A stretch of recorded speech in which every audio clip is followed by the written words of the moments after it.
Bienvenidos a esta masterclass que hemos decidido llamar 40 aspectos a considerar para un cierre de año apropiado. Quisimos hacerlo un poco más pequeño, pero creo que se nos hubiesen quedado cosas bastante relevantes por fuera. Espero que esta masterclass te sirva para que puedas identificar esos elementos que te pueden ayudar a que el cierre del año deje de ser lo menos traumático posible. Pareciera que estamos en septiembre y que no necesitaríamos saber mucho del cierre en este momento, pero algunos de estos aspectos es importante conocerlos para que podamos irlos preparando. Normalmente no recomiendo hacer una capacitación o tocar esta temática en enero o en febrero porque muchas de las recomendaciones requieren tiempo para su ejecución. Entonces te invito a que pases por esos 40 aspectos, tratamos de hacer un resumen bastante justo y apropiado y tocamos los temas generales. O sea, asumimos que estos 40 aspectos son los más comunes en cualquier compañía de cualquier sector. No quisimos ir profundo, hablar de contabilidad de coberturas o activos biológicos, porque entendemos que son casos muy particulares. Esos 40 aspectos creemos que si los llevas o los cumples a cabalidad, lo más probable es que te acerques a tener un cierre de año apropiado, como lo dice nuestra presentación. Así que sin más, demos inicio.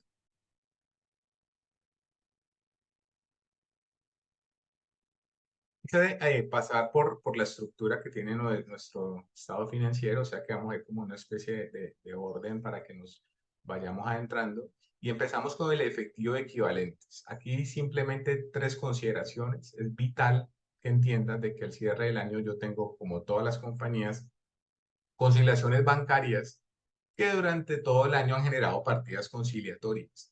Estas partidas conciliatorias normalmente, como su nombre lo dice, las he dejado conciliatorias, pero tienen una particularidad en el tratamiento al cierre de año y es que no deben existir.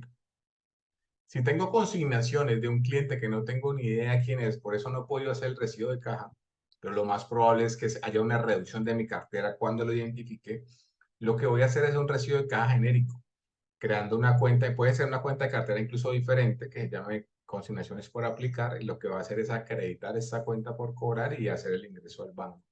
Eso con el propósito de revelar en los estados financieros el hecho ocurrido, y es que me abonaron cartera, solo que no sé cuál fue el tercero que lo hizo. Eso es una nota transitoria de cierre de año, que lo que vas a hacer en enero es revertirla precisamente para que identifique el tercero de manera apropiada.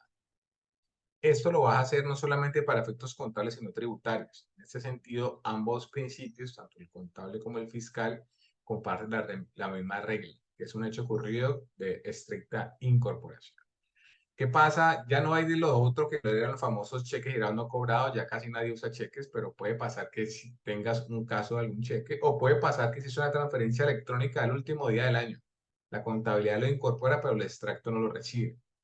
Entonces, estos son como pagos emitidos desde la contabilidad que el extracto no los va a incorporar. ¿Qué debo hacer para efectos de cierre de año? Entender que si es un cheque, prácticamente me he obligado a restablecer la obligación, porque si ese papel del llamado cheque él se le pierde, se daña, se moja o no se puede usar, él va a venir nuevamente a la compañía que le emita un nuevo cheque o le pague porque aún no ha podido reclamar su pago. Entonces, esto me lleva a restablecer la obligación. Entonces, si al cierre de año sucede de que tienes una partida conciliatoria producto de un pago que la contabilidad registra, pero el extracto no, te invito a que al cierre del año restablezcas la obligación. No te vas a poner a anular el cheque ni a reversar la transferencia, nada de eso. Eso sigue andando. Lo que te voy a pedir es que para efectos del cierre, en la foto de los estados financieros, quede el pago restablecido como si la compañía aún tuviera la deuda con la persona. Deuda que va a ser cancelada claramente en los primeros días del año. Y lo tercero, lo segundo, perdón, es el efectivo restringido. Hay compañías que por prácticas de sus negocios están obligados a tener unas garantías en efectivo, unos fondos. Entonces, esos fondos son de estricta revelación. Ah, la compañía tiene tanto dinero representado en tantos en efectivo o fiducia, no sé dónde lo tengan guardado, el cual está restringido para su uso de acuerdo al contrato número tal y es para uso número tal. ¿Listo? Importante que esta revelación se desarrolle. A veces tenemos restricciones en el efectivo, inclusive en la cuenta embargada, y esto no es revelado. Y lo tercero es entender que yo no solamente cuando pienso en efectivo, pienso en caja y en bancos, pero también tengo equivalentes de efectivo. Y es que yo me paro al cierre del año y tomo una foto de las inversiones, por ejemplo, que puede llegar a tener y que se rediman entre 0 y 90. Tengo, por ejemplo, un CDT que parado a diciembre, le falta un mes para que redima 2 meses. Ese señor es un equivalente de efectivo porque lo voy a hacer líquido entre 0 y 90. Entonces, recuerda que este grupo no solamente le pertenece en el efectivo del equivalente, estamos acostumbrados a ver caja y bancos, pero si el día de mañana tengo un equivalente de efectivo, como puede ser un CDT que rima en menos de 90 o un dinero invertido o guardado una fiducia, por ejemplo, prácticamente es un dinero a la vista, también es un equivalente de efectivo. Pero es importante que en la nota lo separes. En la contabilidad, en los estados financieros, van a presentarlo ambas partidas juntas. Pero cuando vas a la nota, vas a poner efectivo, caja y bancos y equivalente de efectivo, fiducias y CDTs. Debe ser totalmente revelado por separado. Estas son las recomendaciones que quiero que tengas en cuenta para la partida de efectivo y equivalentes de efectivo. Pasemos a nuestro siguiente rubro. No todas las compañías tienen inversiones, ¿listo? Yo lo sé, pero conversemos acerca de ellas para que entendamos cuál es la tarea o qué no se me puede escapar al cierre del año. Yo quiero que entiendas que en las inversiones hay 4 grandes clasificaciones. Inversión donde tengo el control total, tengo una compañía totalmente controlada, para hacerlo simple, una participación del 100%, eso me obliga a 2 cosas. Una, en los estados financieros separados, hacer método de participación patrimonial. Esto es importante saberlo porque ese es un registro netamente contable sin incidencia tributaria. ¿En qué consiste el método? En incorporar lo que le pasó a mi controlada, subsidiaria o subordinada en mis estados financieros. Eso puede haber sido una utilidad o una pérdida y yo hago una incorporación. Si es utilidad, el ingreso no es gravado y si es pérdida, el gasto no es deducible. Ese ingreso que hoy recibo, mañana puede o no puede que me lo entreguen vía dividendos. ¿Listo? Entonces, esa clasificación o ese tratamiento tributario todavía no participa hasta que yo reciba los dividendos posteriormente a este reconocimiento. Vean el método de participación como una causación de los derechos o los potenciales dividendos que el día de mañana podría llegar a recibir. Recordemos que las compañías no están obligadas a decretar dividendos. Ellos pueden decir dejarlos en la utilidad retenida, reservarlos, entonces yo no sé en qué momento vaya a recibir esto. Pero por efectos de reconocimiento contable estoy obligado a hacer esta incorporación. Y aquí una consideración importante. Yo no puedo hacer un método de participación si yo soy grupo 1 y mi subordinada es pymes. ¿Por qué? Porque yo no puedo integrar peras con manzanas, debo integrar peras con peras. Para esto debo hacer algo que se llama homologación. Debo coger a mi subordinada y homologarla al mismo lenguaje contable de la matriz. ¿Para qué? Para que ahora sí haya una integración y compartan los principios que se van a integrar. Raúl, ¿y esto pasa únicamente cuando yo controlo una compañía? No, también pasa cuando yo tengo control conjunto. Tenemos un acuerdo conjunto. Tiene el 70, yo tengo el 30. Pero un acuerdo conjunto significa que nos tenemos que poner de acuerdo de manera unánime. O sea que si no me convences, aunque tenga el 30, no hay toma de decisión. Si ese es el caso, estamos en presencia de un acuerdo conjunto, lo que lleva al reconocimiento también del método de participación, obviamente en la proporción que me corresponda. El del 70 incorporará el 70 y el del 30 incorporará el 30. Y hay un tercer escenario que también me obliga a hacer método y es cuando yo tengo algo que se llama influencia significativa. No controlo, no hay un acuerdo conjunto, pero yo tengo la posibilidad de influir en la toma de decisiones. Esto se presenta un poco cuando hablamos de esa persona que participa de pronto en la junta directiva o a las asambleas y lleva alternativas, las cuales son potencialmente escuchadas. Eso se llama influir en la toma de la decisión. Cuando su esposa le dice, amor, usted va a comprar el carro blanco, porque mejor lo piensa y con eso nos vamos a vacaciones y como que empieza a querer influir. Eso se llama influencia, pero para estar influencia debo estar cerca de las personas donde se toman las decisiones. Esta influencia lleva a que yo reconozca también el método de participación. Entonces recuerda que el método de participación se hace en 3 casos. Cuando controlo, cuando tengo control conjunto o cuando tengo influencia.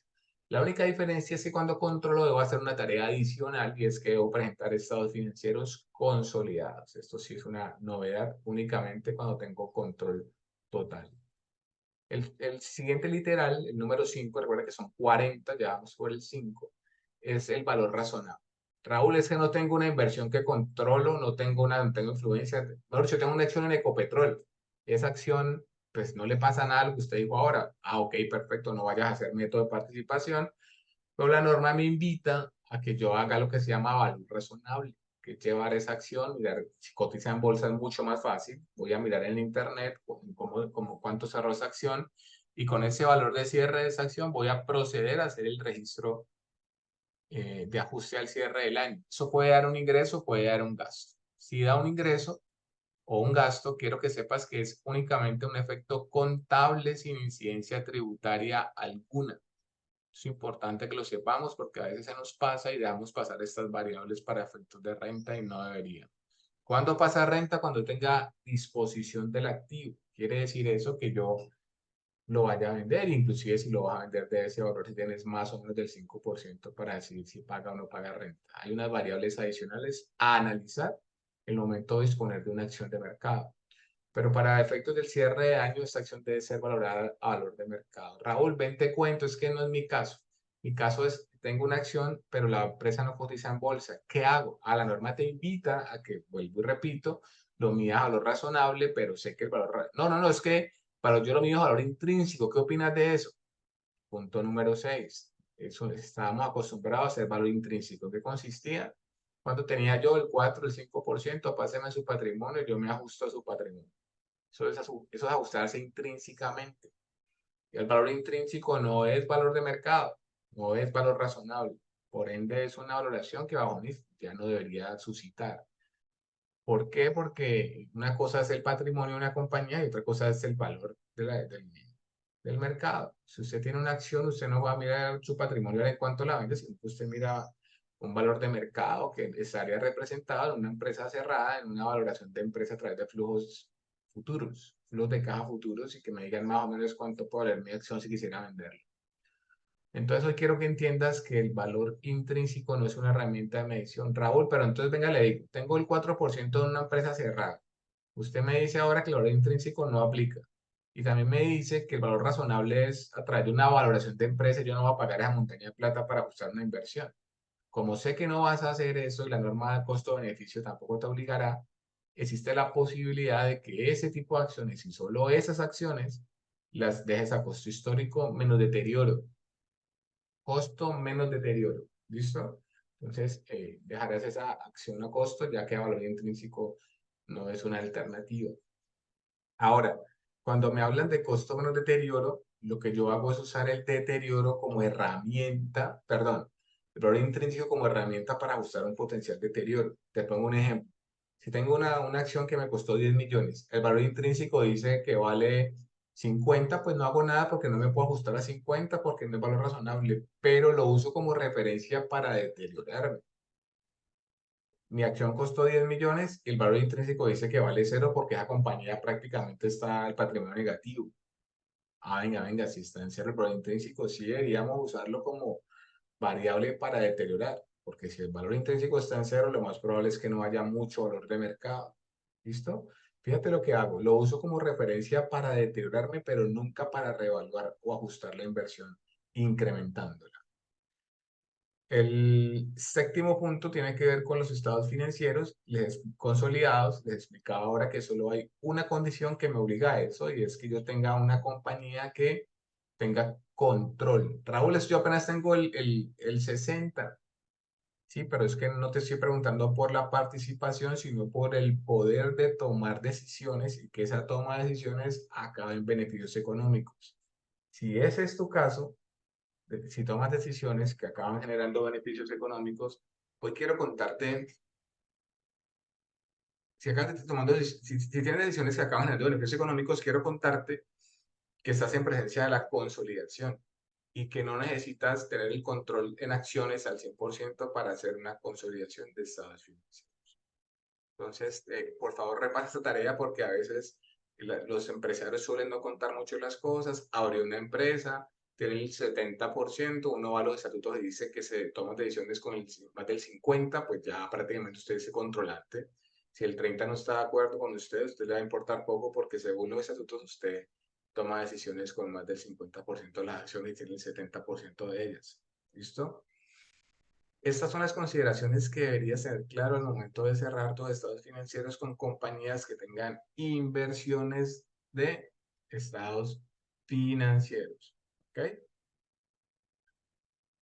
Cuentas por cobrar. Bueno, estamos ya avanzando. Pasamos de clientes de efectivo, pasamos por inversiones y estamos aterrizando en cuentas por cobrar. Nuestro punto número 8 nos invita a deteriorar la cartera. Raúl, ¿cada cuánto se deteriora? Cada que tu política contable lo establezca. Hay compañías que tienen una cartera tan importante que la recomendación es que prácticamente hagan un deterioro casi mensual. Otras pueden hacerlo trimestral, otras semestral y otras incluso anual. Todo dependerá de qué tan volátil es el deterioro, de qué tan relevante es tu cartera. Pero como mínimo al cierre del año debo actualizar mi deterioro en cualquiera de los estados de riesgo que considere. ¿Qué sucede con ese deterioro? Que si estoy en pymes, me toca ir a mi regla de deterioro, posiblemente apoyado en la antigüedad, que si se venció entre tanto y tanto un porcentaje, que si se venció en tanto y tanto el 100%, en fin. Debo tener unas reglas que me obligan a deteriorar. Recuerden que deteriorar no es dar de baja ni castigar.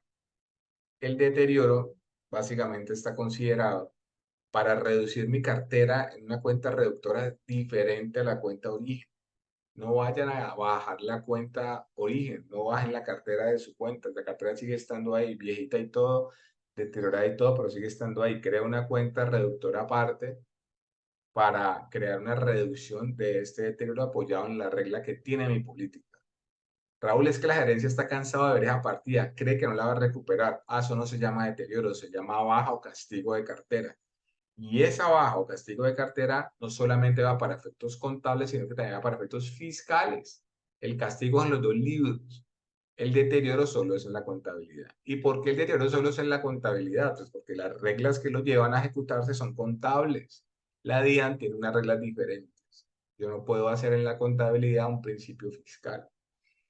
Esto para pymes. ¿Qué pasa para en plenas? Lo explico generalmente, perdón, de una manera simple. En plenas yo no puedo dejar deterioro de cartera apoyado en la antigüedad, sino que estoy obligado a hacer deterioro de cartera apoyado en el riesgo de mi cliente. Entonces debo hacer tengo dos modelos, el modelo general o el modelo simplificado. El modelo general se llama modelo de pérdida esperada.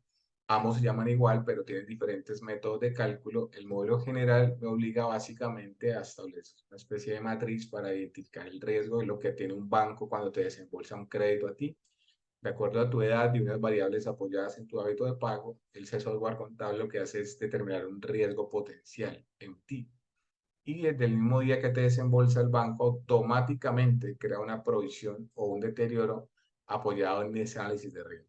Yo sé que ese software pues, no lo vamos a comprar muchas compañías, entonces adoptaremos el modelo simplificado, que consiste en devolverme unos años hacia atrás para establecer cuáles son las tendencias de pago de mis clientes apoyado y teniendo en cuenta esa tendencia y apoyado en la cartera castigada o perdida durante ese mismo tiempo, voy a hacer una ponderación por cada rango de cartera, de 0 a 30, corriente, de 30 a 60, y en fin, cada categoría me va a dar un porcentaje y con esos porcentajes voy a hacer el deterioro al cierre del año. Inclusive la cartera corriente que emitiste hace un día puede sufrir deterioro si la historia demuestra que parte de esa cartera tiende a no recuperarse. Que voy con esto a mostrarte, a explicarte que el deterioro de pymes tiene unas reglas muy diferentes al deterioro de la contabilidad bajo grupo 1.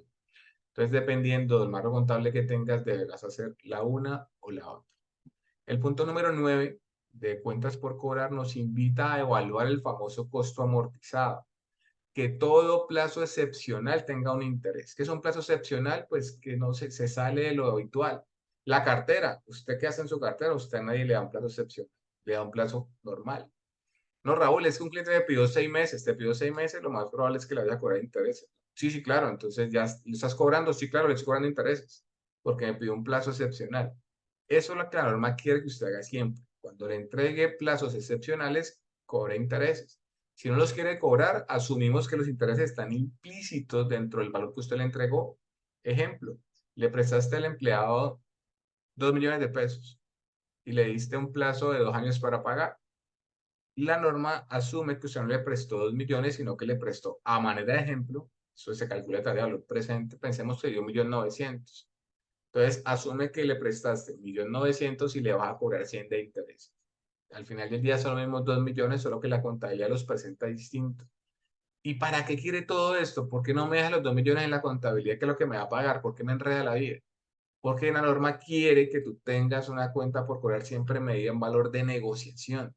Entonces, si usted vas a hacer un factoring con esta cuenta por cobrar, el que llega te va a decir, bueno, ¿cuánto interés hay? No, no hay. Espérate un momentico, valor presente, te doy 1.900.000 ya por ese valor, por el dinero, porque hay un dinero en el tiempo que tú prácticamente no estás considerando.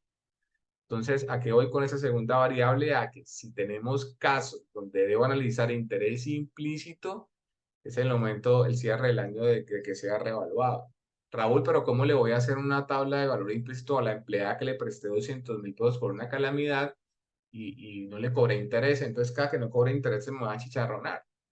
Con respecto a eso, te voy a hacer una recomendación y es que el marco conceptual establece cuando es más el desgaste operativo que el impacto financiero, yo no lo haga. Entonces te invito a que en la política contable se establezca unas reglas de aplicación del costo amortizado. Normalmente yo construyo tres, apoyadas en el monto, qué cuantías valen la pena, apoyadas en el plazo, a mayor plazo, mayor interés. Entonces un préstamo corto no tiene sentido que uno le haga este costo amortizado. Y la tercera variable es que yo no esté cobrando interés explícito, porque si ya lo cobré, pues la contabilidad lo está ejecutando, el ingreso va para efectos contables y fiscales y la tarea terminó.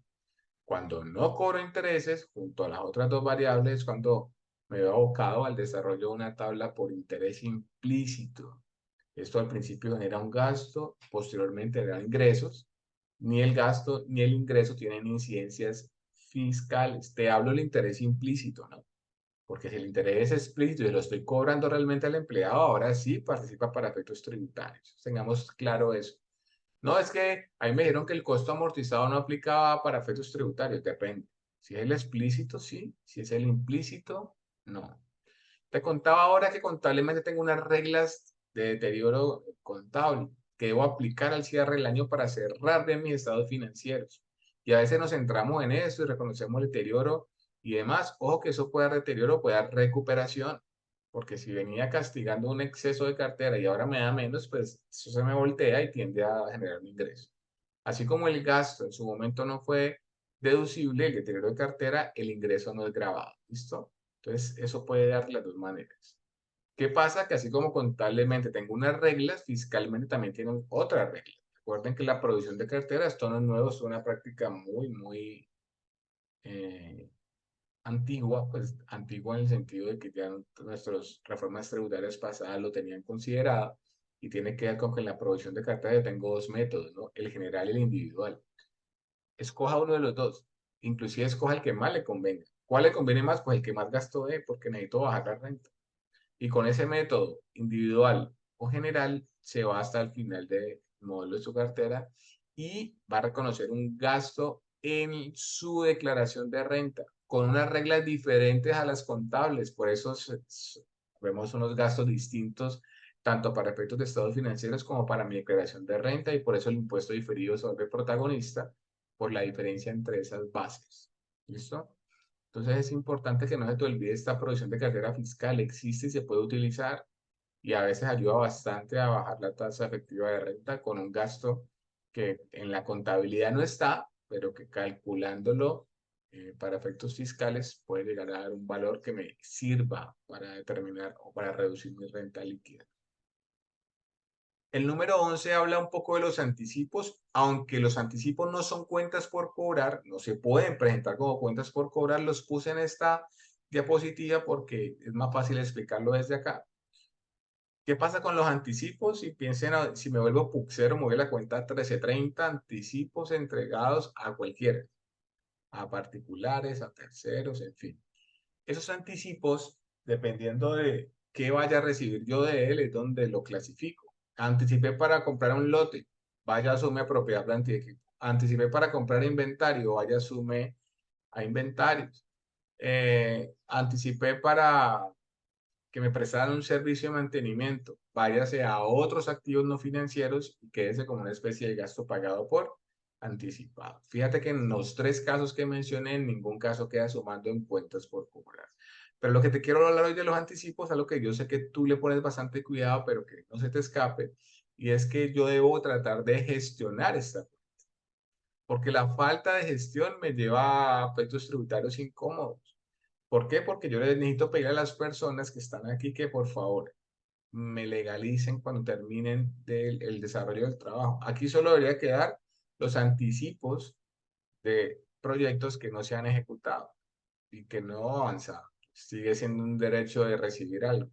Pero cuando ya me lo entregó, sino que yo no he gestionado el soporte para sacar esta vaina de aquí y llevarlo a un gasto, es cuando se vuelve un problema, porque cuando uno lo quiera legalizar, pues como son gastos de periodos anteriores, pues resulta que yo ya no tuve la posibilidad de legalizarlo y se vuelve un gasto para efectos tributarios que no me podría tomar en rentas futuras. Entonces aquí hay una gran recomendación, yo sé que ustedes también lo tienen muy presente, pero quiero volverlo a recalcar y es gestionemos bien los anticipos para que al cierre del año suframos lo menos posible con esta partida. Esto es para la deducibilidad tributaria, pero para el análisis contable, los anticipos que sí no se han ejecutado deben seguir siendo activos, solo que no deben sumar en nuestras famosas cuentas por cobrar. Inventario. En el inventario saqué algunos puntos que considero relevantes. Ya empezamos con el 12. Recuerden que son 40. Es un gran resumen de los aspectos que consideramos relevantes. El número 12 dice valor neto de realización o el famoso BNR. Esto está orientado para compañías que tienen producto mantenido para la venta, sea que lo produzcan o lo comercialicen, pero que esté mantenido para la venta o que esté en proceso de ser terminado para ser vendido. Eso se llama el famoso inventario en proceso. ¿Qué debo hacer con esas dos categorías? Demostrar en la contabilidad cuando yo lo voy a vender, voy a recibir más de lo que costó. Y eso normalmente suele incomodar al cliente al propietario, porque él me dice pues que esto siempre va a ser así, que siempre lo va a vender por encima. Eso inicialmente es así, pero puede pasar con algunas referencias y más en empresas de moda que esa variable no sea que llegó un inventario y nada, y no lo vende, y no lo ha podido vender, y pasó un año, y pasarán 2 años, y lo que sucede con esta variable es que lo que deberíamos desarrollar o lo que deberíamos entender es de que este inventario, pues yo voy a bajar el precio. De ahí el 30% de descuento, el 40, el 50, ya voy en el 70% porque es que necesito recuperar parte de su costo, porque entendí que era una variable bastante importante que no se debe, que se debe considerar. Entonces, como necesito recuperar parte del costo, pues estoy dispuesto a dar unos descuentos importantes por un tema de liquidez. Entonces, debo analizar cada uno de los ítems. Usted tiene descuento, ¿qué tanto descuento tiene? Y esas referencias, lo que voy a hacer es llegar a la contabilidad y ajustarlas. Quiere decir eso que si inventario vale 1.000 millones, le dice al hermano, no me diga mentiras, no vale 1.000. Usted cuando lo vaya a vender le van a dar 900. ¿Por qué? Porque usted tiene descuentos por 100. Entonces, hágame el favor y al cierre del año va su contabilidad y me la ajusta por esta variable. Entonces, es como si yo estuviese obligado a ajustar mi contabilidad antes de vender el activo y es verdad, es prácticamente un ajuste que me dice no me sobreestime su activo, o sea, no me lo sobrevalore, no me lo ponga por encima de lo que va a recibir cuando venda. La recomendación es hacer el BNR a nivel de ítem, porque si lo haces a nivel de categoría, puede ser que los buenos acaben, los malos acaben escondiéndose en los buenos y no te dé lugar a ajuste. Entonces, ese BNR, recordemos, está orientado para compañías que tienen inventario mantenido para la venta o en proceso. ¿Listo?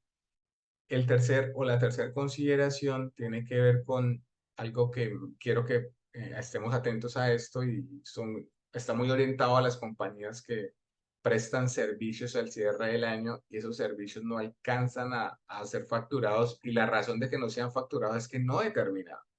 Porque si ya terminé mi servicio, sí estoy obligado a reconocer el ingreso, entonces estoy hablando de facturación, entonces estoy hablando de reconocimiento. Si ya terminaste el servicio, sí estás obligado a reconocer en los estados financieros el ingreso. ¿Listo? Y el ingreso no solamente para efectos contables, sino para efectos fiscales, teniendo aplicación en renta, en autorrenta y en IVA como si hubiese emitido la factura. Entonces te voy a poner un ejemplo del número 13 para que se entienda mejor.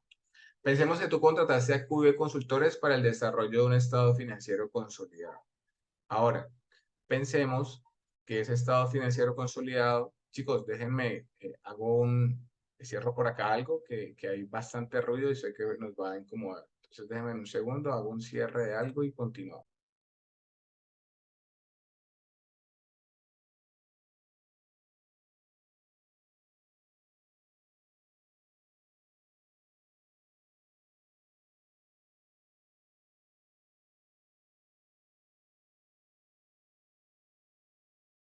Volví. Es que donde estoy ahí afuera están haciendo bastante, por lo menos yo escucho bastante ruido y la idea pues es que eh, no se escuche bien lo que digo y sé que por lo menos yo no estaba escuchando bien acá y inclusive me estaba distrayendo, por eso me vieron ahí como medio distraído, pero bueno. Entonces, te hablaba del punto 13, es la absorción de costos en servicios y te voy a poner un ejemplo. Pensemos que tú contratas a QB Consultores para hacer un estado financiero consolidado y me contrataste desde diciembre. Y yo empecé a trabajar y tú estás ubicado en Medellín y tuve que viajar, incurrir costos de tiquetes, de hoteles, una cantidad de gastos que está en la contabilidad como gasto y que se cerró el año. Entonces, al cierre del año, ¿tengo derecho a poner el ingreso? La respuesta es no, porque tú no me contrataste para avanzar, tú me contrataste para terminar. Yo no he terminado, entonces no tengo derecho al ingreso. ¿Qué debo hacer con los costos y gastos? Absorberlos a una cuenta de inventarios y guardarlo ahí como costos de proyectos que estoy desarrollando. ¿Qué hago en febrero cuando termine? Pues con el resto de costos que se van a formar durante el próximo año, lo que hago con ese inventario que tengo a diciembre es bajarlo al costo cuando pueda facturar la culminación de la labor, haciendo que el ingreso tenga una correlación perfecta con los costos usados para el desarrollo del proyecto. Esto lo debo identificar. Esto es algo que inclusive muchas compañías deberían hilar delgado para no reconocer estos costos porque prácticamente tienen dos problemas. Uno, la idea no aceptar que haya un costo que no tenga un ingreso asociado. Sé que no es fácil identificarlo, pero te hablo del deber ser. Y lo segundo es que estoy midiendo más mi rentabilidad. Cuando yo haga mis estados financieros y evalúe mi margen bruto, por ejemplo, si es que esto tiene que ver con el costo, hablo de mi margen bruto, me voy a dar cuenta que no me fue tan bien, pero pues no es que no me esté yendo bien, es que tengo el costo en un periodo y el ingreso me va a quedar en un periodo siguiente. Entonces la absorción de los costos me permite hacer una lectura real de cómo me fue este año pensando en los márgenes, indicadores y demás. Entonces, por favor, no dejemos en saco roto esta variable. Absorber los costos cuando usted no tiene los ingresos reconocidos es fundamental. Hay riesgo tributario y hay una mala lectura financiera cuando esta variable número 13 no se ejecuta de manera correcta.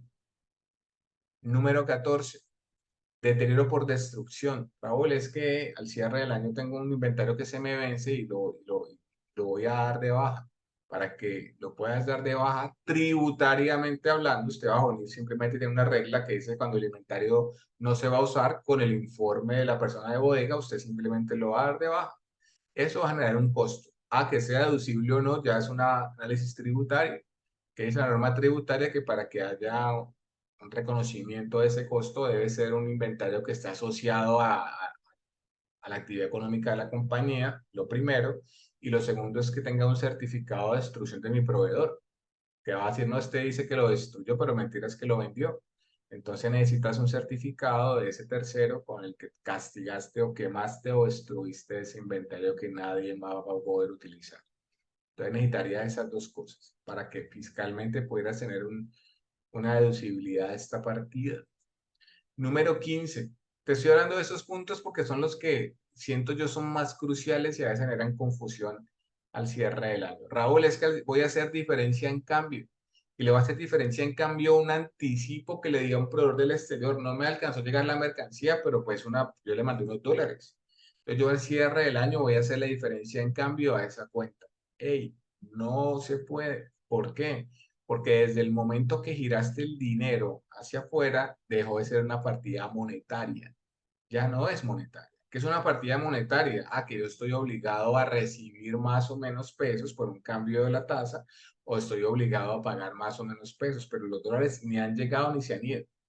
En el caso de la cartera que tengo un cliente, pues tengo que hacer la diferencia en cambio, se llama diferencia en cambio no realizada porque no me ha pagado, inclusive esa no realizada genera un ingreso o un gasto dependiendo de la tasa, y esa no realizada no tiene nada que ver con renta.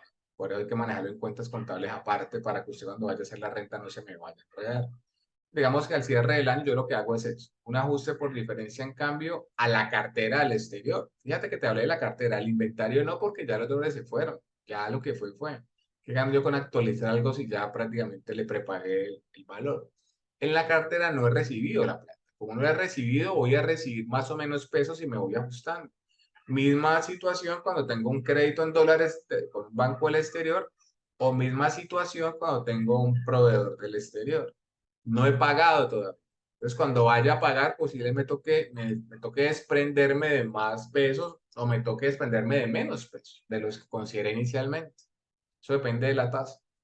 Entonces, misma situación, diferencia en cambio no realizada, así ingreso-gasto, porque todavía no he ajustado esto. Pero fíjate que te estoy ajustando partidas monetarias que se mueven con una variable asociada a la tasa y que va a hacer que yo me desprenda de más o menos pesos. Esto no le pasa un anticipo de un proveedor del exterior, prácticamente es un hecho ocurrido y sus pesos o su inventario quedó reconocido al momento del giro, con la tasa del giro y usted va a congelar esa transacción a ese valor.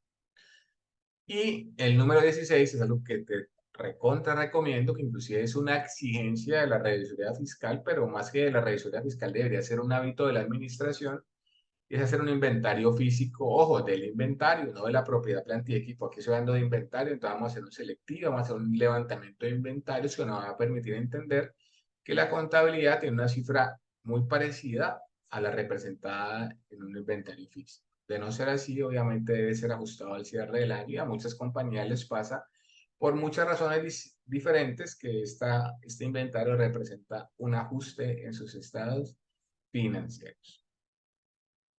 Salimos de inventarios y nos adentramos en propiedad, planta y equipo. Aquí decidí conocer o establecer 5 variables importantes. Lo primero es recomendarte que evalúes si ya debes hacer revaluación. Raúl, es que revisé mis políticas y mis políticas dicen costo histórico. Si su política dice que usted todo lo va a hacer a costo histórico, pues revaluación no va a tener. Pero la recomendación siempre será que usted reevalúe terrenos y edificios y que maneje a costo histórico el resto de componentes, vehículos, muebles, eh, cómputo, son variables, son activos que tienden a perder valor, no a ganar. Entonces yo con una buena depreciación creo que le doy un buen valor, pero hay activos que con el tiempo suben su valor, que eso sí es desconocido, porque tiene que ver con el mercado y chévere poderme reevaluar cada cierto tiempo con el propósito de que mi activo llegue a un valor de mercado no se desactualice. Entonces la recomendación, yo sé que la mayoría lo tienen así, es reevaluar terrenos y edificios. Eso me lleva a que mínimo cada 5 años, ojo, la norma me invita a que mínimo cada 5 años actualice este valor. Lo quiero hacer todos los años, hágale. Lo quiero hacer cada 3 años, hágale. Lo que no puede hacer es que llegue 5 años y no lo haya hecho. O sea, después de 5 años si hay un incumplimiento de la norma, entonces mi recomendación es que revises si ya esta periodicidad de la reevaluación te abordó o no te ha abordado para que lo tengas en cuenta al cierre de este año. Lo segundo es entender de que cuando llegaron las NIF, llegaron con una variable que inclusive la DIAN también la aceptó porque le encantó y se llama valor residual. Ese valor residual no es más que lo que yo voy a recuperar del activo al final. Yo voy a usar este carro 5 años, a los 5 años creo lo voy a vender o lo doy en parte de pago por uno nuevo. Y eso más o menos es el 20% del valor de adquisición. Perfecto, esa es su política contable y esa es su forma de estimar su valor residual. Otros dirán que todos los años van a ajustar el valor residual al valor de fase colda.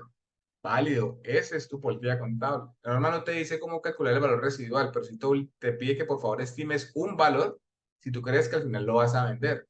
Recomendación, no estime el valor residual de activos que no vas a vender. Uno normalmente no vende los muebles, ni los computadores, ni las máquinas.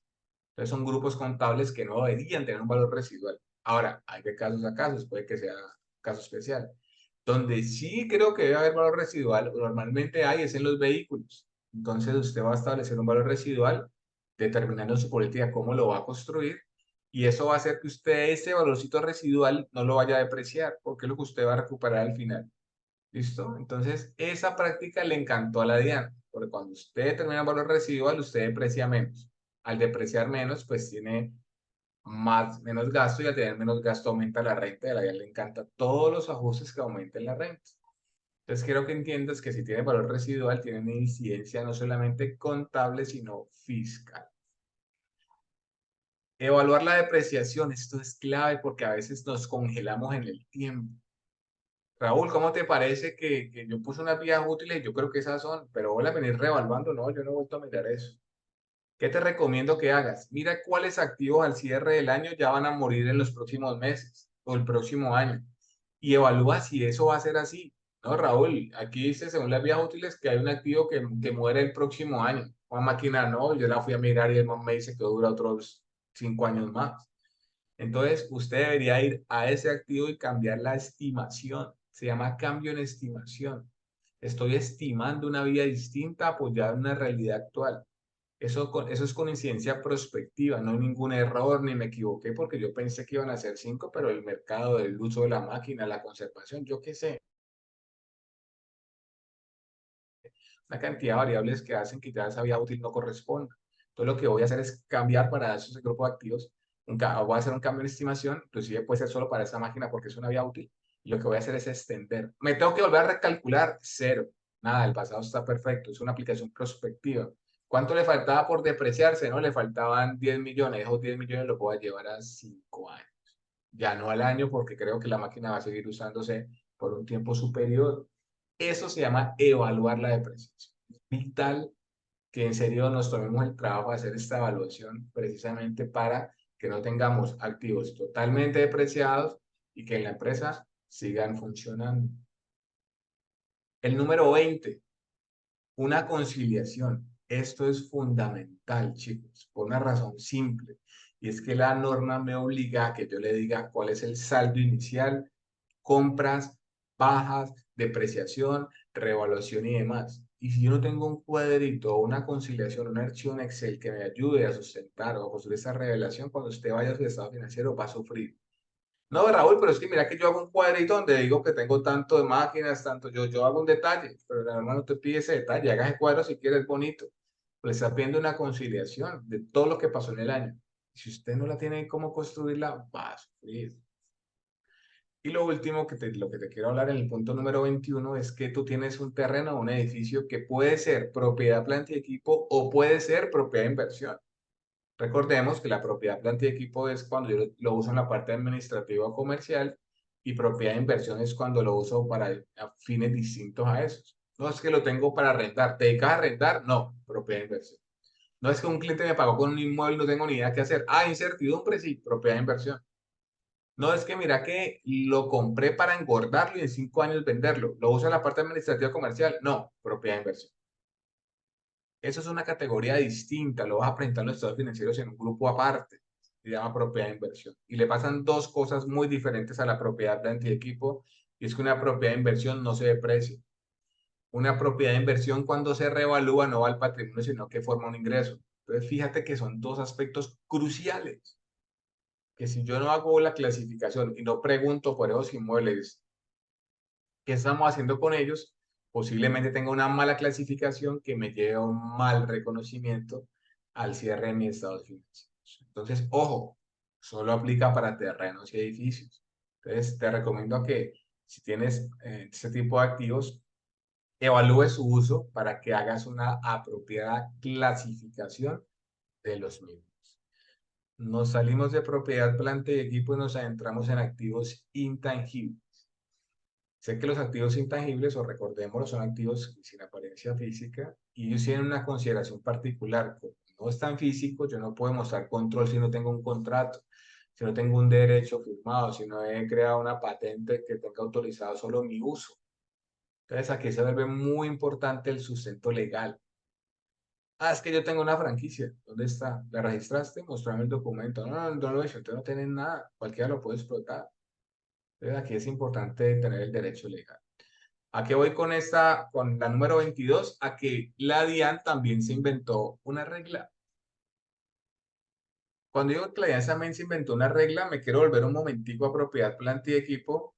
Y cuando digo evaluación de la depreciación, quiero quedar un poco en la depreciación. Raúl, es que la DIAN tiene unas vías útiles que son diferentes a las mías. Hey, la DIAN no tiene vía útil. Repite conmigo, no tiene vía útil. tiene vida útil. Artículo 137 raya 2, ley 1819, tiene un cuadro que tiene unos porcentajes, pero ella se inventó unos límites mínimos. Ella le dijo, de precio como usted quiera, pero cuando lo vaya a hacer para efectos fiscales, mire si lo que usted puso está por encima, por debajo de la regla y nos vamos juntos. Entonces, por ejemplo, a los vehículos le puso 10 años. Uy, la DIAN dijo que la vida útil de los carros dura 10. No, la DIAN no dijo eso. La DIAN puso el tope mínimo en 10 años. Si usted tiene unas volquetas que va a llevar a 25 años, la DIAN se va a ver con usted a 25 años. Pero si usted puso una regla que le dice que lo debe depreciar a 7 o a 8, la DIAN le dice, hágalo si quiere, pero yo me voy mínimo a 10. Entonces, fíjate que no son vidas útiles, sino que son unas reglas. Inclusive hay reglas que pueden parametrizar en los sistemas contables para que ni siquiera tengas que pensar qué valor le pongo en la vida útil fiscal, sino que la aplicación de la regla lo saque por deducción. Esa regla también existe para efectos tributarios. Y esa regla dice que un intangible no se puede amortizar en un tiempo menor a 5 años. Entonces, aquí hay que ser muy estratégico. No, es que yo tengo unas licencias y las voy a llevar al intangible. ¿Cuánto tiempo duran las licencias? No, duran 2 años. Según el contrato, duran 2 años. Quiero que sepas que solo por llamar la licencia y llevarla. ¿Y cuánto costaron? No, 1.000.000 de pesos. Pues primero que todo, vas a amortizar 1.000.000 de pesos en 2 años contablemente. Digamos que eso puede que no sea grave. Y lo que va a pasar es que fiscalmente, al llamarse intangible, me toca llevarlo mínimo a 5 años y amortizar 1.000.000 de pesos en 5 años, es que no va a tener el gasto muy cerca. Entonces, mi recomendación es que establezcas una cuantía en los intangibles. Cuando estén por debajo de tanto van al gasto y cuando estén por encima de tanto van al intangible. Y esa misma regla la establezcas para efectos de la propiedad, planta y equipo. Y no actives todo. Raúl, ven y te digo, cierto que este teléfono que compraron, ese teléfono inalámbrico que compraron en la empresa, que costó 80.000 pesos, cierto que esto no es un activo, es que aquí son muy tercos, cierto que esto no es un activo, un elemento de propiedad, planta y equipo, porque la norma dice que un elemento de propiedad, planta y equipo es lo que genera beneficios económicos, y esto que esto no genera ningún beneficio, esto es un uso administrativo. La pregunta que te hago, o lo que te quiero mostrar hoy, es que los beneficios económicos no solamente están representados en que aumenten los ingresos, sino que me ayuda a ahorrar gastos. Pregunta, si ese teléfono no estuviese, ¿qué pasaría? No, pues tocaría comprar otro porque se necesita. Ok, entonces sí era un activo, porque si genera un beneficio económico, me ayuda a ahorrar un potencial gasto. Ahora, con lo que sí estoy de acuerdo en que si yo dejo que eso se active, pues me llenaré de activos pequeños. Entonces, recomendación, establezcan cuantías mínimas. Inclusive aquí podrían adherirse al tratamiento tributario. Yo no soy mucho de adherirme a tratamientos tributarios, soy más de irme a la realidad de uso del activo. Pero digamos que el tributariamente me dice que yo puedo llevar el gasto de un activo que cueste menos de 50 UETs. Eso convertido así rápidamente pueden ser casi 2 millones. Entonces, todo activo que yo adquiera por debajo de 2 millones de pesos lo va a llevar al gasto tanto para efectos contables y tributarios. Y lo que esté por encima se activará de acuerdo a las vías útiles establecidas en la política contable. Esto, en cuanto a los intangibles, debería ser similar. Debería tener un monto de activación precisamente para no tener que reconocer intangibles, activos menores que me obligue a amortizar fiscalmente a 5 años, que me parece excesivo. El punto número 3 habla de la plusvalía. Sé que muchos no tienen plusvalía. Plusvalía, un sinónimo de plusvalía es crédito mercantil o goodwill. Es el buen nombre, ¿no? Entonces, cuando usted compra una compañía, usted no compra la compañía por su valor patrimonial, sino que usted hace una valoración de empresa apoyado en los flujos de caja que esa empresa va a generar. Pensemos que esa compañía, cuando hice la valoración, me dio 1.000 millones y su patrimonio, ojo, vale 700 millones. Son dos cosas diferentes. Yo saco los 1.000 millones yo como inversionista y en mi contabilidad voy a reconocer 700 como inversión, la cuenta 12 y 300 como goodwill. Pagué por el buen nombre un exceso. Ese goodwill en pymes se amortiza en línea recta durante el tiempo que yo espero recuperar los beneficios económicos.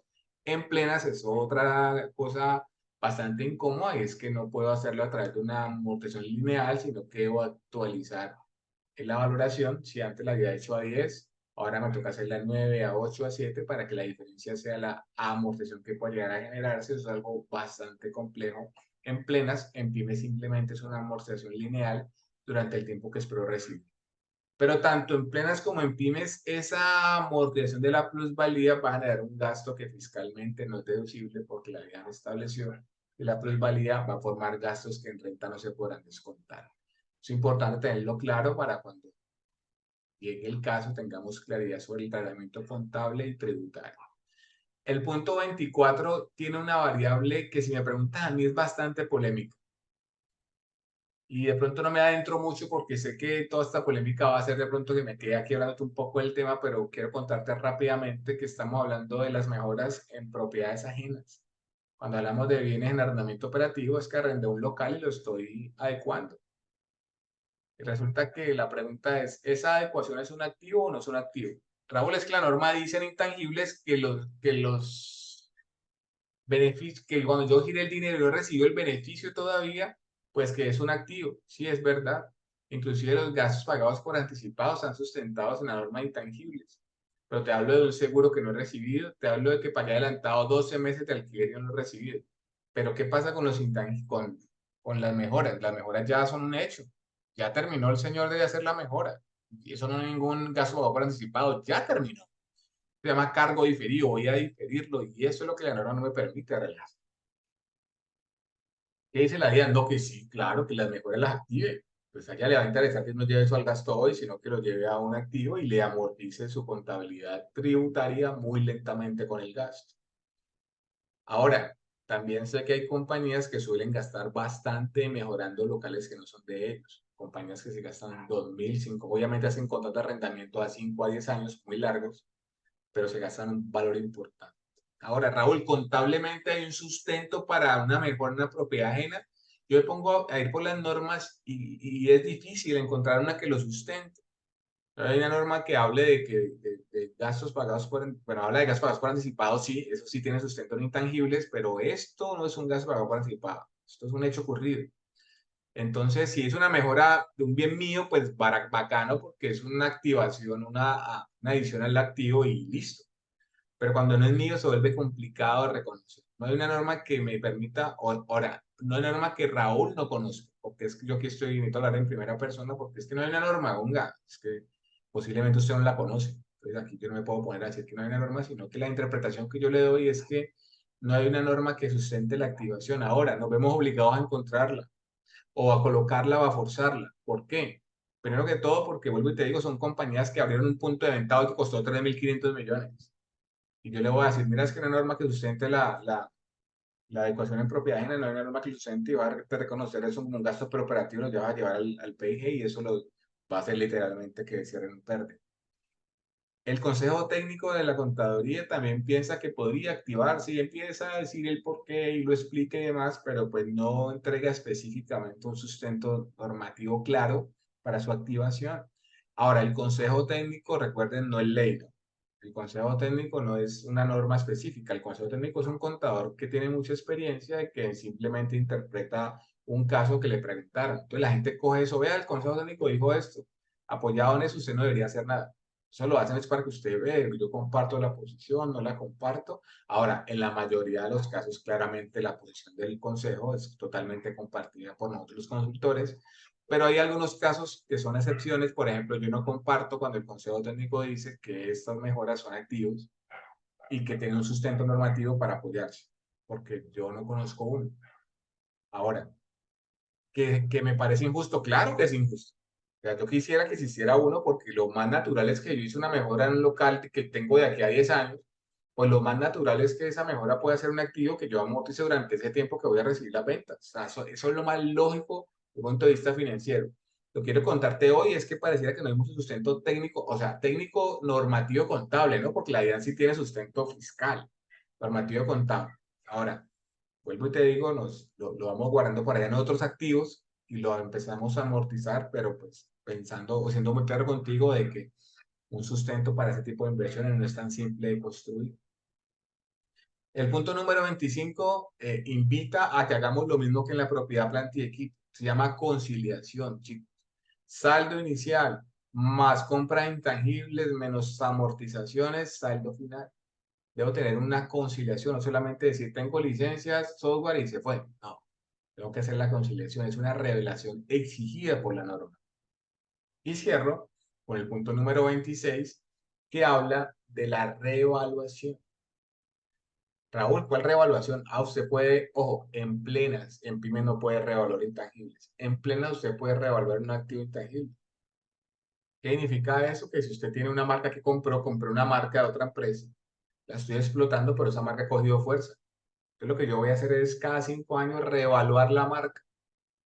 Ok, tienes que traer un experto que la valore, incrementa el intangible contra una cuenta en el patrimonio llamada superávit por revaluación de intangibles. Todo esto contable sin ninguna incidencia tributaria. ¿Listo? Ahora, eso es una práctica poco habitual. Casi nadie revalúa los intangibles. ¿Por qué? Porque la mayoría, las marcas que tienen son formadas propias. Ellos mismos crean sus marcas. Y recuerden que una marca formada internamente no se puede reconocer en los estados financieros. ¿Quién reconoce la marca? El que paga por ella. Cuando usted venda su empresa, alguien por allá en su plusvalía va a reconocer una marca que compró o que te adquirió a ti. Pero tú internamente no puedes reconocer una marca formada. El ejemplo que yo puse ahora es que yo compré una marca, no fue formada, fue adquirida. Esa adquirida sí se puede reconocer y posteriormente reevaluar si tu política contable así lo establece. Bueno, hablemos un poco de pasivos de forma general. Este es un grupo de activos que yo debería hacerle unos análisis específicos al cierre del año. Lo primero es entender que yo debo evaluar si tengo provisiones que reconocer. Recordemos que una provisión es un pasivo que tiene una probabilidad muy alta de ocurrencia. ¿Cómo te parece que hablé con el área legal y la probabilidad de esa demanda que nos llegó es que vamos a perder? Entonces, por favor, reconoce una provisión al cierre del año. Se llama pasivo estimado. Porque, oye, ¿sabes por qué llama estimado? Y es precisamente porque la cuantía es incierta. No hay certeza. Si hubiese certeza, sería un pasivo real. Pero como no, se llama provisión. Eso se llama pasivos estimados o provisiones. Entonces, esta demanda, yo me reúno con el abogado y establezco una cuantía y la reconozco en los estados financieros, formando un pasivo estimado contra un gasto claramente no deducible. Las garantías. Ah, es que yo vendo productos, yo le digo a mis clientes que si les pasa algo, vengan a ver que yo lo voy a arreglar. Entonces, desde que yo emito la factura de venta, ahí nace una provisión. ¿Por qué? Por el potencial arreglo o reparación que debo hacer. Si pasada la garantía no vino, pues yo reverso el valor del pasivo porque ya obligación no tengo. Y esos son ejemplos, no hay muchos ejemplos de provisiones, muchos. Creo que aquí solo coloqué 3. Contratos onerosos. Raúl, es que abrimos un local comercial en un centro comercial bacano, pero te cuento que lo firmé un contrato a 1 año y 4 meses y eso me ha ido terrible. Entonces yo voy a desmontar ese local de allá. Ya que la gente va a sacar mis cosas de allá y demás, pero el contrato sigue corriendo porque lo va a seguir pagando. Eso se llama contrato oneroso, que solamente produce gastos y no ingresos. Eso se debe reconocer el 100% de la obligación ya en MIF. Sí, contrato oneroso, 100% de la obligación. ¿Qué dice la DIAN? No, que el gasto lo va a deducir en la medida que se esté formando y que contrato oneroso, que ya no tiene nada que ver con el cuento. Entonces eso es importante saberlo porque al cierre del año el impuesto diferido nace. Hoy tengo un gasto contable producto de reconocer un contrato oneroso que no me puedo descontar en renta, pero el próximo año que me facture mes a mes, pues lo voy a descontar. Entonces fíjate que eso se llama impuesto diferido. Pasivos contingentes. Raúl, hablé con el abogado y este loco me dijo que no sabía, que estaba como mitad y mitad, que no sabe si puede, que él va a pelearlo, pero que no hay un precedente anterior, entonces que no se compromete. Y ellos siempre responden así. Entonces usted ahí entienda, por favor, que no hay una estimación fiable de la cuantía, además de que no es una probabilidad, sino que es una posibilidad. La probabilidad está cerca de ocurrir, la posibilidad está como en la mitad. La posibilidad me obliga a que yo revele. Un pasivo contingente no se registra, solo se revela. Entonces voy a poner pasivos contingentes y expongo el caso explicando eso. Que puede volverse probable y lo reconozco en la contabilidad o puede volverse remoto y que me toque retirarlo inclusive de las notas. Entonces es un pasivo que debe evaluarse al cierre de cada. Punto número 29, beneficios a empleados. ¿Qué debo hacer al cierre del año? Pues evaluar si tengo bien mis primas, perdón, la prima no debe existir al cierre del año porque ya la pagué. Evaluar al cierre del año mis cesantías, mis vacaciones y todas esas prestaciones que yo tengo al cierre del año. Raúl, ¿cómo te parece que nosotros nos pagan unas bonificaciones al cierre de año y las pagan en enero? En enero no las pagan. Entonces, ¿qué debería hacer? Pues si las están pagando en enero es producto de las ventas del año. Por favor, cause esa bonificación al cierre del año. Es un costo asociado a ese ingreso.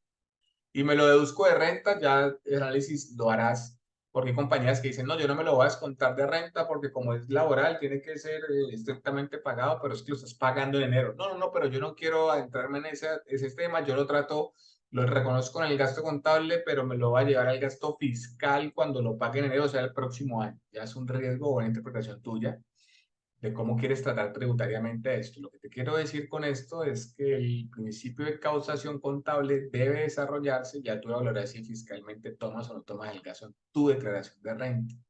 Pero es importante que no se nos escapen los acumulados de nómina, perdón, vacaciones y cesantías, inclusive los causar desde ya todo lo que tiene que ver con prestaciones, con seguridad social, perdón, salud, pensión y dejar reconocido al cierre del año todas estas variables en los estados financieros. Y obviamente sobra recordarte el impuesto de renta. Al cierre del año debo hacer una estimación lo más fiable posible. Sé que no va a ser igual, pero se llama provisión. Si usted su provisión le queda igualita a la renta, por favor entienda que ya no tiene una provisión, no es un pasivo estimado, es un pasivo real. Sáquelo de aquí y póngalo no en pasivo estimado, sino en pasivo por impuestos, ya porque es un pasivo absolutamente cierto, como lo es una retención a unión. Eso no tiene discusión, ya usted lo hizo con certeza. Pero la renta es una estimación, que me llegó el certificado, que espérate tal cosa, y cuando llegue el momento de pagar, y tuve un ajuste. Eso me demuestra que es una provisión y no un pasivo real, y debe ser presentado como un pasivo estimado, el impuesto de renta corriente. El impuesto de renta diferido, ese tiene una particularidad. Raúl, ¿cierto? Raúl, ¿por qué el impuesto diferido tiene es que activo y pasivo? Ah, pues el corriente también tiene activo y pasivo. Usted tiene la provisión por acá y las retenciones que le hicieron o el saldo a favor que viene arrastrando lo tiene en una 1355. También está activo y pasivo. Ah, se yo lo neteo. Sí, bueno, si quieres presentarlo neto lo puedes hacer, pero el impuesto diferido no permite el neteo. Pero quiero contarte que el diferido, el corriente también tiene derechos y tiene obligaciones. Mismo tema con el diferido. Yo puedo tener derechos o obligaciones. La diferencia es que no los puedo netear ni compensar. Yo tengo un impuesto diferido activo y tengo un impuesto diferido pasivo. ¿Qué debo hacer al cierre del año? Establecer su cálculo. ¿Por qué me cuesta tanto hacerlo? Porque son tareas que se hacen anuales. Usted anualmente hace el impuesto diferido, usted anualmente hace el método de participación, usted anualmente hace el flujo efectivo de los estados financieros. Usted anualmente hace un consolidado y por eso es que a veces no es que sea difícil, ¿no? Es que no tenemos el hábito de la ejecución mensual. Digamos que a mí puede que se me facilite un poco más, no porque sea más brillante de ustedes, sino porque yo trabajé en una empresa que todos los benditos meses me tocaba hacerlo, porque una compañía que había emitido instrumentos financieros al público, había emitido acciones y bonos al mercado de valores y eso obligaba a que la superfinanciera nos obligara a preparar información mensual. Entonces, mensualmente se hacían estados financieros como si pues el cierre de año. Entonces, eso me obligaba a tener mayor frecuencia en la cosa de ese tipo de información. El impuesto de renta diferido, básicamente, varias recomendaciones. Entender que al cierre de este año deberías usar la tasa efectiva de renta del 35, pero hay algunas compañías que tienen un análisis adicional y es que si yo tengo recuerdan que nuestro presidente hizo un cambio en la reforma tributaria donde dijo que había una tasa mínima de tributación apoyada en una regla específica. Entonces, si usted esa regla le aplica, quiero que entienda que la debe poner a jugar y que posiblemente su tasa no debería ser el 35, sino una distinta o diferente. Ahora, eso tiene mucha discusión porque esa tasa me dio ahorita en el cálculo de ahorita, pero no necesariamente me va a dar en los próximos cálculos. Entonces, yo soy más de usar tasas nominales siempre, que es coger el cierre de año y usar el 35, porque recuerden que el impuesto diferido no es cómo me fue al cierre de este año, sino cómo voy a cerrar los siguientes. Entonces, sería usar al cierre de este año la tasa que va a tributar el año 2024, que sería el 35%. ¿Listo? Eso en diferencias convencionales. Cuando exista la posibilidad de un terreno que se revalúa y demás, donde si yo la única manera de realizarlo es la venta y la venta se lo tuve más de 2 años, me obliga al cálculo de ganancia ocasional, posiblemente deba incorporar una tasa diferente a esto. Aquí te estoy hablando de generalidades, pero tenemos una masterclass de impuesto diferido donde yo cojo una plantilla y paso por todos los casos, hablo de diferencias temporales, de diferencias permanentes, eso más adelante lo pueden inclusive evaluar o ir a ese video precisamente para que recordemos esos conceptos. Pasivos medidos a costo amortizado, mismo del activo. Si tengo pasivos que me dieron largo plazo para pagar, pues asociamos ese plazo a interés. Normalmente un proveedor me da a corto plazo y no hay financiación. Y normalmente un banco me presta plata y ahí sí hay financiación. Entonces, yo tengo algún particular que me prestó plata gratis, ese particular me obligó a hacer el valor intrínseco por interés, perdón, me obligó a hacer el costo amortizado por interés implícito. ¿Listo?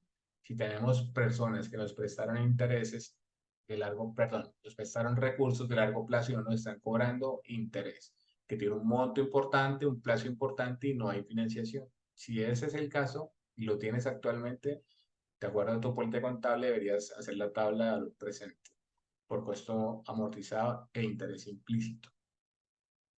Y el número 33 se llaman obligaciones financieras y en esto quiero dar una recomendación simple y es que al cierre del año, si tú, por ejemplo, te cobran trimestralmente los intereses y te cobro que el trimestre empezó en enero, febrero, perdón, en diciembre, enero, febrero, pues deberías reconocer la proporción del interés del año para que ese gasto participe no solamente para efectos contables, sino fiscales, siguiendo absolutamente el principio de causación.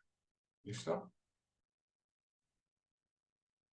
Este principio de los ingresos, lo quise hacer aparte, incluso mírate que aquí solo dejé este espacio para los ingresos porque tienden a confundirnos un poco.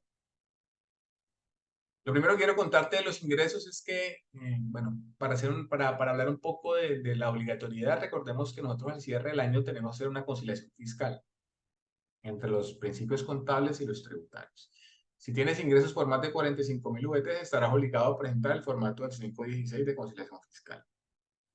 Me preguntas a mí, un formato muy complejo, muy enredado, yo pensaría que podría ser un poco más simple, pero también entiendo de que está diseñado para todas las compañías que existen, que tienen una cantidad de activos que tú no tienes hoy. Entonces yo debería poder hacer una conciliación adaptativa, quitar algunas cosas para simplificar, o si tienes esto, quita esto, y no sé. Siento que podría simplificarse, pero también entiendo que no es sencillo. Volviendo a la conciliación fiscal, quiero que entiendan de que todas las compañías deben hacerlo. Pero es que dijiste que las de 45.000 VT, no, esas son las que tienen que mandar la tarea a la DIAN. Es como cuando usted le pone una tarea a todo el salón y se la pide a dos. Los demás tuvieron que haberla traído. Si la hubieran pedido y no la tienen, sanción. Mismo tema con la DIAN. Ella va a llegar a su empresa y le va a pedir la conciliación. Más allá de que la tuviese que representar. Entonces, esa conciliación tiene un formato que habla de ingresos, facturación o facturación de ingresos. Creo que la hoja H5 o algo así. Esa hojita, a veces nos confundimos con ella porque ponemos todo, una hoja tiene que coincidir con los ingresos de la renta presentado en el 110 y eso es súper mentira. Esa hoja habla únicamente de los ingresos que se facturan. Entonces, usted no factura la diferencia en cambio, usted no factura una recuperación, usted no factura un aprovechamiento, usted no factura un ajuste al peso. Son ingresos que pagan renta, pero no facturan. Entonces, ellos no van allá. Pero si usted tiene una provisión de ingresos por servicios prestados no facturados, sí vaya, pero hablaste de factura, te hablé de ingresos que se facturan, así yo no los haya facturado ahora, los voy a facturar. Entonces, un ingreso por un servicio prestado no facturado que tuve que reconocer al cierre de año, inclusive ese formato dice, reconozca aquí los ingresos causados no facturados. Ahí lo dice en el formato. ¿Por qué? Porque él asume que usted tiene ingresos que pueden haber sido causados no facturados. ¿Y cómo funciona esto? Principio de causación. Miren el primer caso. Presté el servicio, pero no lo pude facturar. Terminé de trabajar. Solo que fui a facturar y esta bendita empresa me dice que ya había cerrado y que no va a recibirme la factura. Pero ya terminé, tengo derecho al ingreso. Hágame el favor, si ese es su caso y reconoce en la contabilidad el ingreso para efectos contables y el ingreso para efectos fiscales. Y no solo el ingreso, páguele autorrenta, renta e IVA, como si lo hubiese facturado. Mejor dicho, haga de cuenta que lo facturó. Para efectos de la DIAN es como si hubiese emitido factura. Eso no siquiera genera diferencias entre libros porque ambos comparten el mismo principio. En ambos lugares lo debo incorporar. El segundo, Raúl, es que presté parcialmente el servicio, o sea, voy al 30%. ¿Y cómo dice el contrato? ¿Que puede facturar por avance de obra? ¿Está haciendo un puente? No, me dice que el contrato me dice que solo puedo facturar cuando termine, que los avances para él son irrelevantes. Entonces, si ese es tu caso, pues el ingreso no va.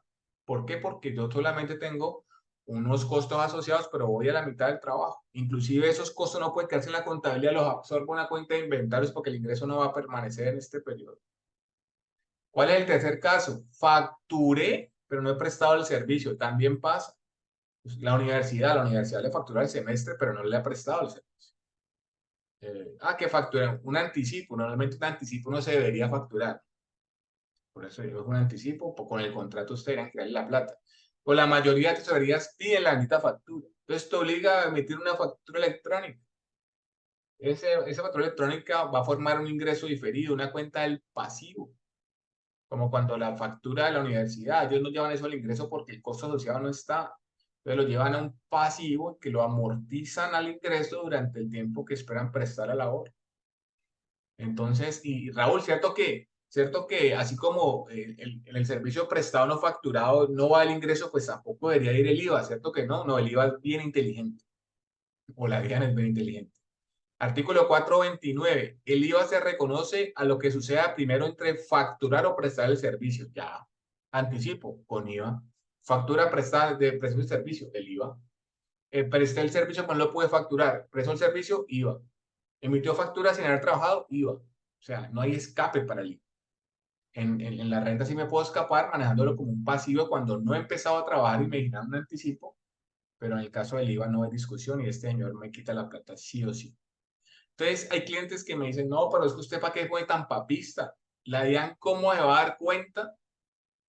¿Cómo se va a dar cuenta que yo terminé de prestar mi servicio, viejo? Yo no voy a meter ese ingreso. Miren, yo lo he visto en la práctica. Voy a contar un caso. Eso pasó. Le DIAN llegó una empresa de construcción y esta empresa de construcción le pidió las primeras 5 facturas del año. Por favor, présteme las primeras 5 facturas del año. Entonces ahí se decía proyecto número tal, tal, tal, tal. Por favor, regáleme el acta de interventor de ese servicio prestado. Le mandan el acta y ahí revelan que son servicios prestados en diciembre, en noviembre y en octubre. Y le pregunta al funcionario, ¿usted reconoció sus ingresos del año pasado? Porque esta es la facturación de enero y entiendo que la metió ahora porque no se la recibieron antes. Le quiero preguntar si usted reconoció esos ingresos en su declaración de renta del pasado. No, no lo reconocí. Corrección sanción. ¿Por qué? Porque no se reconoce el ingreso cuando se factura, sino cuando se presta el labor. Entonces, fíjate que la palayan es muy fácil de identificar. Obviamente ya saben que hay empresas que les pasa esto. Ya no ir al éxito a pedir de eso porque el éxito entrega el producto, entrega la factura y ahí no hay discusión. Ella sabe que hay empresas que sí les pasa esto, que empiezan a trabajar, que terminan y que no les reciben la factura. Hoy quiero contar también que hay ingresos que no pasan por renta.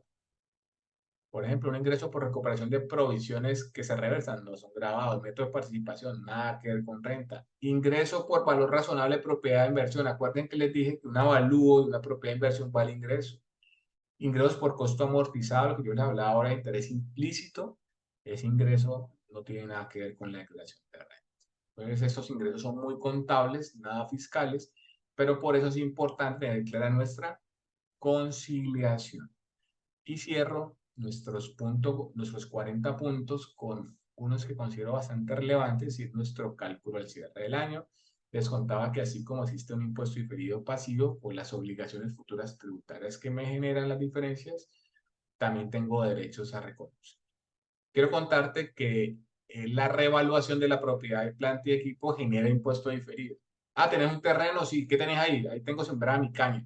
Nunca lo voy a vender. Nunca lo voy a vender. No, pues es mi empresa. ¿Cómo lo va a vender el terreno? Nunca lo voy a vender. Pero por política debo reevaluarlo, o sea, llevarlo a valor de mercado a través de una valor. Entonces, ¿qué me dice la norma? Me dice que eso genera impuesto diferido. ¿Pero por qué? Porque usted el día de mañana que venda el terreno va a ganar. Como va a ganar, tiene que pagar renta. Entonces, desde ya estímenme el impuesto y eso es la cosa más agresiva del mundo porque debería decir cuando piense venderlo a corto plazo, entonces uno le causa el potencial impuesto. Aquí la única ventaja de este cálculo es que es impuesto diferido, que me debo reconocerlo como pasivo y la contrapartida no va al gasto. La contrapartida va con un menor valor del patrimonio que se formó, precisamente para que no afecte el gasto ahora. Pero si me preguntas a mí, ni siquiera el pasivo debería existir porque la intención de la compañía no será venderlo y va a tener un pasivo, entre comillas, que posiblemente nunca se ejecute, pero la norma me invita a realizar. Pérdida fiscal, no Raúl, llevo 2 años dando pérdida fiscal, que venir, pero esperas ganar. Sí, claro, este año creo vamos a ganar.